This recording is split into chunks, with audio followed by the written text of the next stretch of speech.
Assalamualaikum warahmatullahi wabarakatuh. Perkenalkan, nama saya Yuanisa Ulimas Jayana Lestari dengan NIM 2420922015.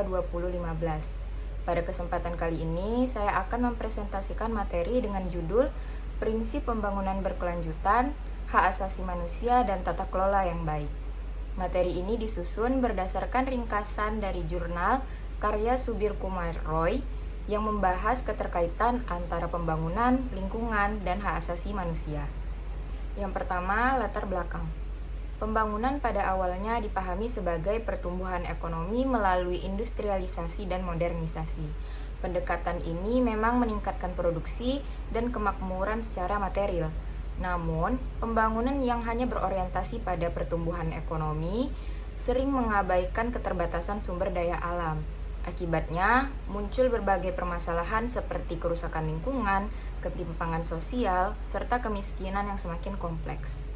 Selanjutnya, konsep pembangunan. Konsep pembangunan tidak hanya berkaitan dengan pertumbuhan ekonomi semata. Tujuan utama dari pembangunan adalah untuk memperbaiki kualitas manusia secara keseluruhan.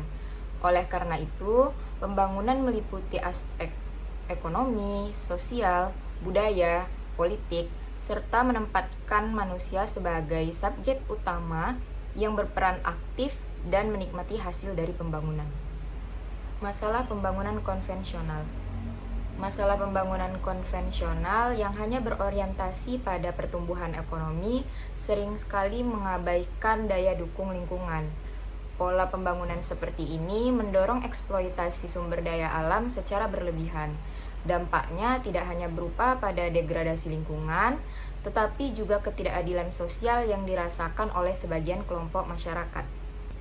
Pengertian pembangunan berkelanjutan. Pembangunan berkelanjutan adalah pembangunan untuk memenuhi kebutuhan generasi sekarang tanpa mengorbankan kemampuan generasi mendatang untuk memenuhi kebutuhannya sendiri.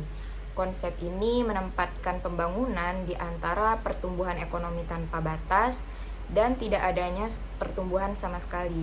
Dengan demikian, pembangunan berkelanjutan menekankan keseimbangan antara ekonomi, lingkungan, dan juga sosial. Selanjutnya, dimensi pembangunan berkelanjutan. Pembangunan berkelanjutan mengintegrasikan 3 dimensi utama. Yang pertama ada dimensi ekonomi, berperan dalam menjamin pertumbuhan dan juga kesejahteraan. Selanjutnya ada dimensi sosial, bertujuan mewujudkan keadilan serta meningkatkan kualitas hidup. Sementara itu ada dimensi lingkungan yang berfungsi menjaga kelestarian sumber daya alam agar dapat dimanfaatkan secara berkelanjutan.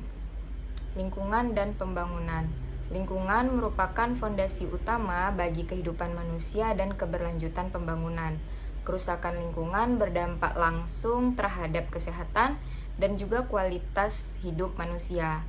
Selain itu, kerusakan lingkungan juga mengancam kemampuan pembangunan untuk bertahan dalam waktu jangka panjang, sehingga prinsip kehati-hatian menjadi sangat penting. Pembangunan berkelanjutan dalam hukum internasional. Dalam hukum internasional, prinsip pembangunan berkelanjutan diakui sebagai upaya menyeimbangkan pertumbuhan dan perlindungan lingkungan. Mahkamah Internasional melalui kasus Gabčíkovo-Nagymaros menegaskan bahwa kedua kepentingan tersebut tidak dapat dipisahkan. Prinsip pembangunan berkelanjutan berfungsi sebagai dasar untuk mengharmonisasikan kepentingan ekonomi dan keberlanjutan lingkungan. Pembangunan berkelanjutan dan kemiskinan. Kemiskinan sering memaksa masyarakat untuk hidup di kondisi lingkungan yang tidak sehat dan rentan. Keterbatasan akses terhadap sumber daya membuat kelompok miskin lebih sulit menghindari dampak degradasi lingkungan. Selain itu, kerusakan lingkungan juga memperburuk kondisi sosial dan ekonomi masyarakat miskin, sehingga pengentasan kemiskinan menjadi bagian penting dari pembangunan berkelanjutan. Selanjutnya, tata kelola lingkungan dan berkelanjutan. Tata kelola lingkungan berfokus pada pengendalian dan pengelolaan masalah lingkungan melalui kebijakan dan kelembagaan. Sementara itu, tata kelola berkelanjutan menekankan nilai partisipasi masyarakat, keadilan, serta perlindungan ekosistem dalam jangka panjang. Selanjutnya, Agenda 2030 dan Hak Asasi Manusia. Agenda 2030 dan Tujuan Pembangunan Berkelanjutan atau SDGs menegaskan bahwa pembangunan berkelanjutan tidak dapat dipisahkan dari pemenuhan hak asasi manusia. Pembangunan yang berkelanjutan harus menjamin hak atas lingkungan yang sehat dan kehidupan yang layak serta bermartabat bagi seluruh manusia. Selanjutnya, sebagai kesimpulan, pembangunan berkelanjutan merupakan pendekatan yang menyeimbangkan kepentingan ekonomi, sosial, dan perlindungan lingkungan. Pendekatan ini menempatkan manusia sebagai subjek utama pembangunan tanpa mengabaikan daya dukung lingkungan. Keberhasilan pembangunan berkelanjutan memerlukan tata kelola yang baik, partisipasi dari berbagai pihak, dan juga komitmen dalam jangka waktu yang panjang. Demikian presentasi yang dapat saya sampaikan. Terima kasih atas perhatiannya dari Bapak dan Ibu. Wassalamualaikum warahmatullahi wabarakatuh.